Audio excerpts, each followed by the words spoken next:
Hi, I'm Krin. Do you want to talk about lore? Okay, Bronson. You got this. Making friends is easy. Yeah, you got this, you got this. Nope, nope. Maybe next time. Maybe next time. Hello, it's me. In this video, we'll be looking at the top 5 worst followers in Legends of Runeterra. With over 1300 cards, there are some cards that just missed the mark. What's different about this ranking is that I try to find units that you wouldn't guess, meaning infamous units like Usari won't be on this list. I'm Krin, and welcome to my top 5 worst forgotten followers in lore. And let me know if you like this type of content. I'll make more top 5s if people do. Let's get started. In number 5, we have Sneaky Zeebles. Out of 120 matches, this unit has a 35% win rate. It's not a bad card and the effect is pretty solid, but it's very underpowered. You're able to stun the enemy's whole board, but only if the units have 2 or less power. And unfortunately, the decks that do swarm the board have units with more than 2 power.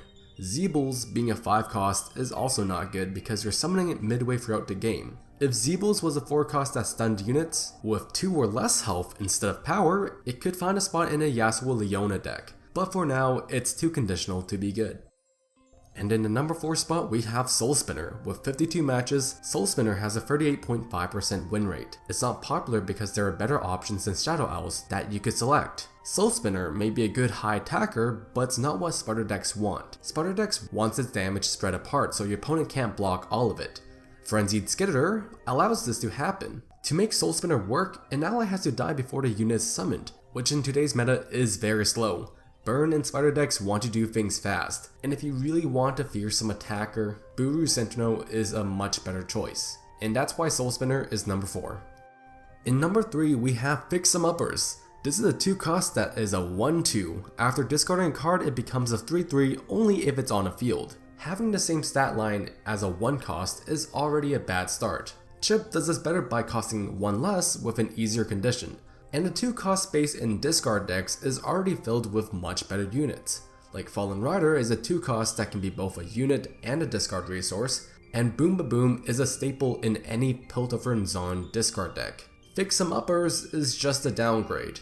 And while Bandle City has a lot of variety in spells that you can use, you would rather play Rumble as a Noxus champion rather than Bandle City, because that gives you more supporting cards. Bandle City is not a good region for a discard deck. Fix 'em Uppers is not a good card.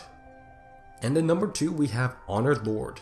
With 120 matches, this unit has a 21.8% win rate, and it's because it's very conditional. Don't get me wrong, a 3-2 unit with Barrier and Challenger is very good, but to get to that point, it's rough. First, you need to put Honored Lord in your deck. Secondly, you need to summon them, and then use another card to give them Challenger.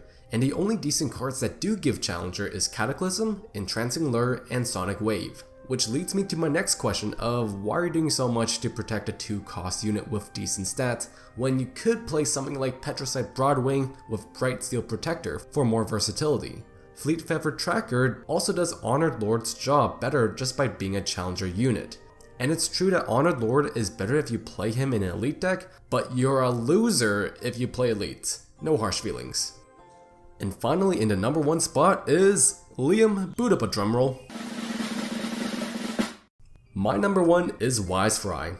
Out of the 8 matches featuring this card, Wisefry has a 25% win rate, and that's because it's a really bad card.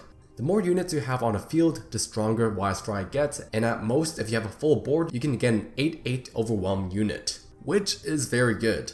But note that this is in Bilgewater. While it's easy to get units on the board, they're very small and fragile, and pinging your own units can be fatal, especially if you're swarming. And don't forget, this unit is vulnerable. You can probably land at most 2 attacks before it's dead. This card could work with Star Springs, but you would probably want something cheaper than Wisefry. If you're going for an Overwhelm deck, there's already Gangplank in Sejuani. This card just has too many requirements to be a decent card. And instead of Wisefry, you could just put a Riptide Sermone for more value. And there you have it. Is there a card I missed? Let me know in the comments and maybe I'll make a part 2. Anyways, I'm Krin. Don't do the legal. Don't play Yu-Gi-Oh! Alright, peace.